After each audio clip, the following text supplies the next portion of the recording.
അലിയാർ തങ്ങൾ പറയുകയാണ്, ഹന്തക്കിന്റെ കിടങ്ങി കുഴിക്കുകയാണ്. അപ്പോഴാണ് നബി സല്ലല്ലാഹു അലൈഹി വസല്ലമ തങ്ങൾ ക്ഷീണിച്ച് അവശനായിരിക്കുമ്പോ പൊന്നുമോള് ഫാത്തിമത്തു സഹ്റാഹു അൻഹാ ഒരു ചെറിയ കഷ്ണം പത്തിരിയുമായി വരുന്നു.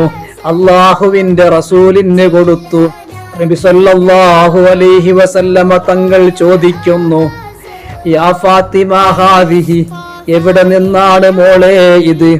അവിടെന്ന് പറഞ്ഞു, എന്റെ മക്കൾക്ക് വേണ്ടി ഞാൻ ചുട്ടെടുത്തതാണ്, അതിൽ നിന്നൊരൽപ്പം കൊണ്ടുവന്നതാണ് എന്റെ വാപ്പാക്ക് വേണ്ടി.